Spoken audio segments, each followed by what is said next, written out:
Pamene ndithu dziko la Malawi likukonzekera chisankho cha 2025 tikuona ndithu zipani zikumayang'ana kuti kodi adzayimira chipanichi ndi ndani. Ndekwe MCP zikuoneka kuti kumeneko atayimira chipani cha MCP ndi Olemekezeka mtsogoleri wa dziko lino Dr Lazarus McCarthy Chakwera, komanso ku chipani cha Democratic Progressive Party zikuoneka kuti amene ndithu akutsogola kuti atha kudzayimira chipanichi pa zisankho ndi mtsogoleri wakale Olemekezeka a Profesa Peter Mutharika. Ndiye pano ndi pa Nyasa VoiceBox pamene timakhala tikambirana nkhani ziwiri zitatu zokhudza ndale, kayendetsedwe ka dziko komanso kutsatira bwino kwa malamulo kuno kwathu ku Malawi.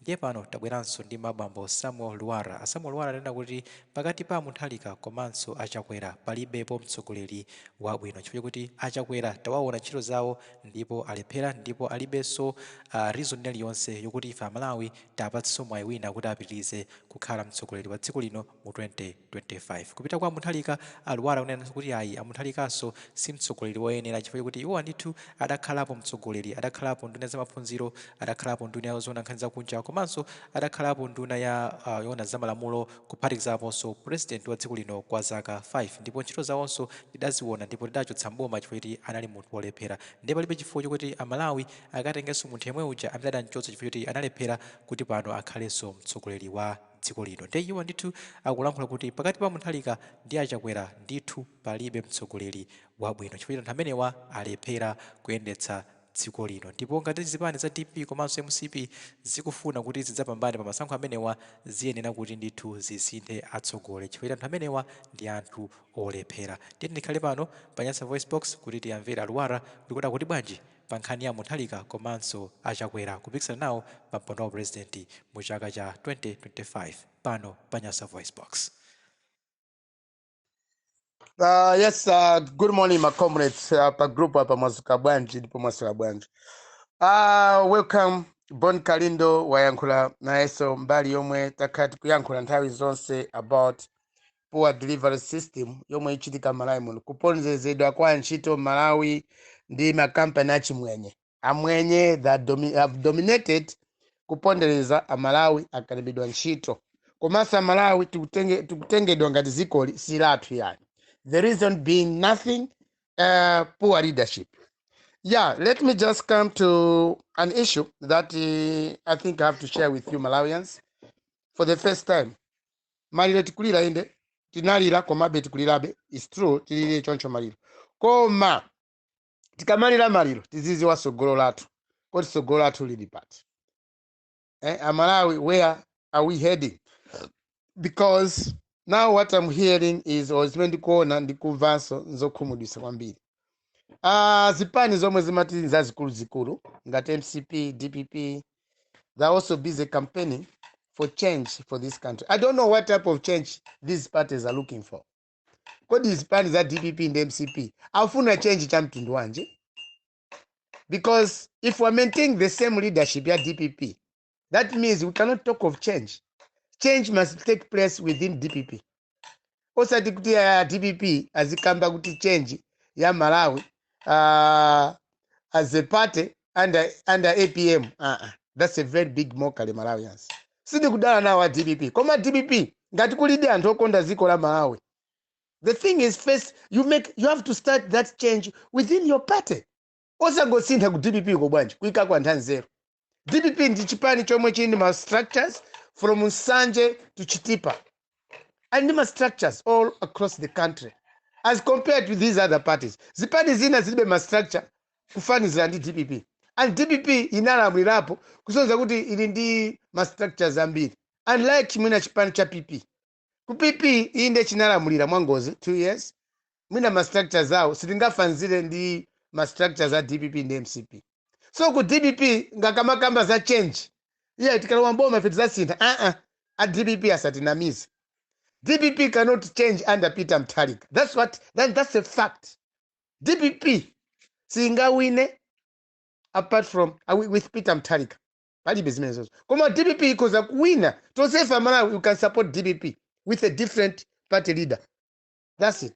Ngalo DPP kungakhale msogoleli wina apart from APM. So APM anayesa pokale udindo wa president. Sisi na ende yai. We voted him out. Why is DPP still clinging kuti mpaka APM alamulirebe basi? A DPP muganza bwanji. mugaza bwanja DPP. Do you know why we booted out DPP out of government in 2020? It's because of the leadership of DPP. Osali chipani yai. DPP. DPP fail sina ditandize.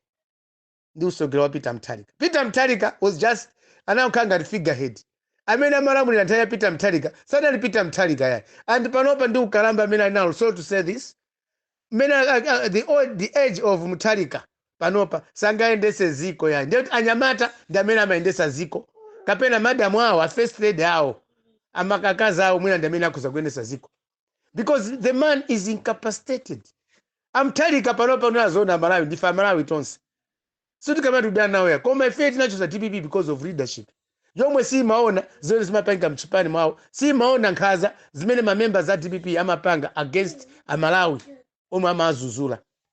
So kuzuzula kuli kose menti mazuzula boma. Kumakara kothandiza ziko. Si kumakara kothandiza ifeyo iya amene mayankula timazula boma. Koma timafuna ziko lizenda bwino. That's why tima zuzula usogre wa ziko. It's just the same like MCP. MCP has failed under Tonse Alliance. MCP ndamena upanga lead Tonse Alliance as government. MCP president alipo Chakwera ndo MCP. MCP sili boma ya. Ali boma ndi Tonse Alliance. And Tonse Alliance ilibe mwini wache weni. Chena Malawi tena kuziwa. MCP sangama tenge Tonse Alliance ngati kuti ndi hao. Ndio kuti kumene ndi kuba. MCP ali ndi mulandu wofuna kutibera alliance yathu kuti khale yawo. They want to monopolize this alliance. Then kamava anthu ena akamena kuti iya itufuna MCP achakwera afuna imezi pa 2025. Achakwera kapanga chani boma pano pa Chakwera. What is he going to do? What is he going to continue? Asikapitiza zomwezi zabweka zomwezi. The man is incapacitated when you come to decision making. The man is indecisive. Achakwera alibenzeru ya usogoleri yai. So kwa MCP is where to funa. We need a new leader with MCP. We don't need Chakwera. That's the fact. Sifuna Chakwera asukanopa hai. Kutika MCP mwati ya Chakwera. Achakwera kakapa mpa 2025. Achakwera sa zaendesa boma. Ndio mwantu amena azungulira. Amene machura wawa. Ngakere na conventions akadusa. So in MCP we need new leadership. Bas. Even neye kungoti amucho sapo Chakwera. Kungoti wachokapo Chakwera. I cannot hesitate to join to campaign for any MCP candidate. Koma mina ni Chakwera, toza Malawi tukuziwa. Kuti Chakwera has failed. And zimene Olephela Chakwera, ndizambiri tukoza mango kamba now and then. Palibe chimene Chakwera as the president of Malawi, wapangapo chance zero. Just like APM. Koma so antawile Onsewo awawa. Ndikuona ngati pena pake ya Malawi mkama. I don't know how Malawians feel.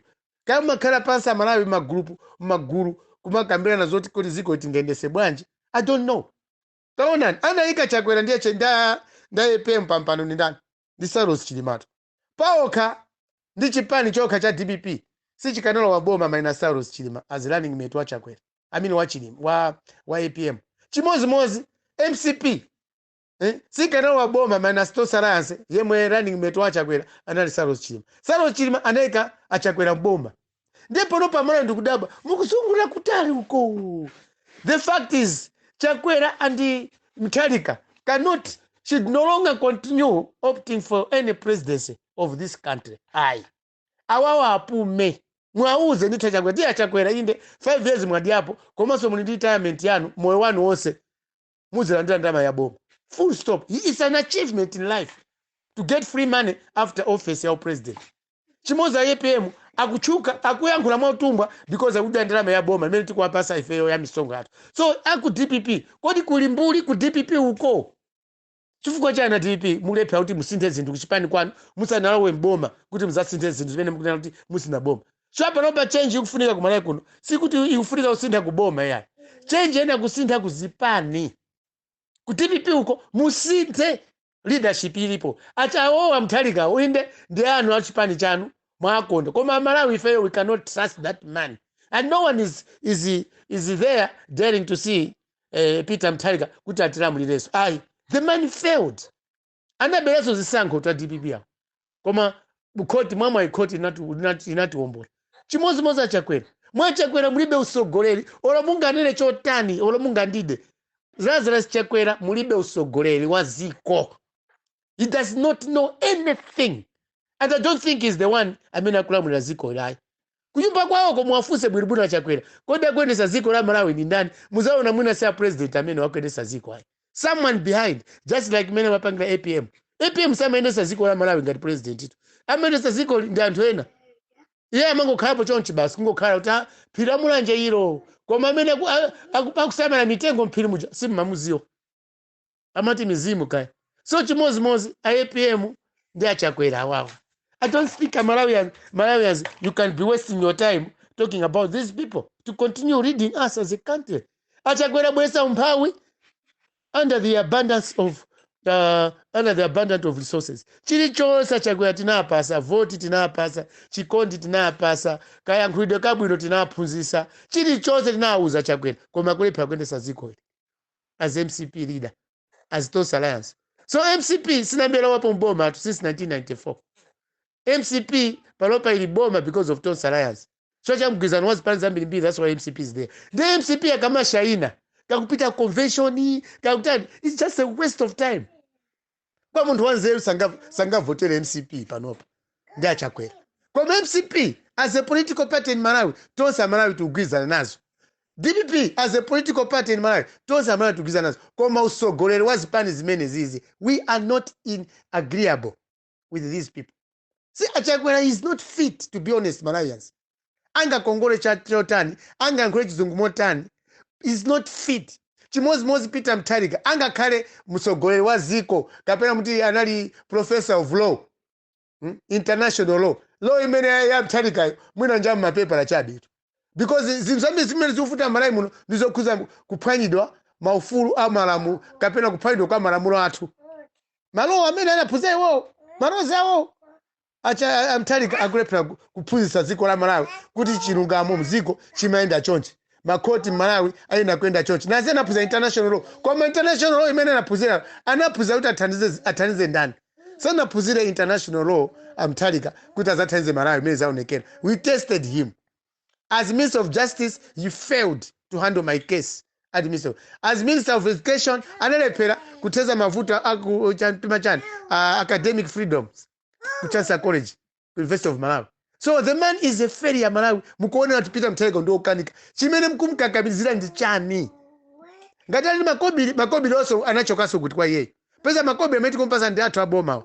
What I'm trying to say, Malawians in simple, is DPP and MCP. Ngati afuna zinzikari bwino Malawi, they must sacrifice their leaders, cut their head off. Acho semo muzipani mwasa imeso ya. Kuti atisogolere panopa. We don't need these people. They have been proven. Monga Chakwera is already in government. Koma chiloweni boma akhala kuona my elections za 2025. Mpaka kumamudera hapo nzao vice president. So Chakwera da Mutharika. I don't know why Malawians you want these people to go on. And the campaign kutifuta kaya panopa. Because mukika mwantu omwe ife chinthu chakufa mukuchibwerezanso kuchikaso pampando. These people are dead in their heads. Their heads are full of deadness. They are full of death. Mitu yao njo kufa mutu mwa umutu. Achakwera ndi achilima. Achakwera ndi Mutharika. These people, they cannot do anything for this country. No matter what. Ora MF itasinda malamulo kaya World Bank ya dipa sandrama. Under these people, Malawi cannot develop. These people ndo kanika. Ndo kanika ntamene wao. Kwa mbili. They're failures. We have tested them. And now we're still testing the vice president. We're still testing now Chakwera. 4 years in office, nothing to show. 60 years of independence celebration, nothing to show. So when you want to repeat these people that carry some office, I'm going to need somebody them out. 2025, this is a little so yeah.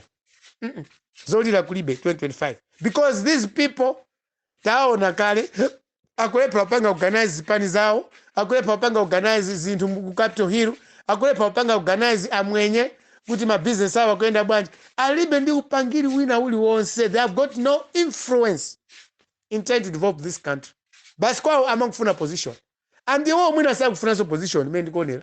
Ma members ya MCP ndi DPP. Ndamina ufuna ndamina kai pampando. As they are there, they have got weak minds.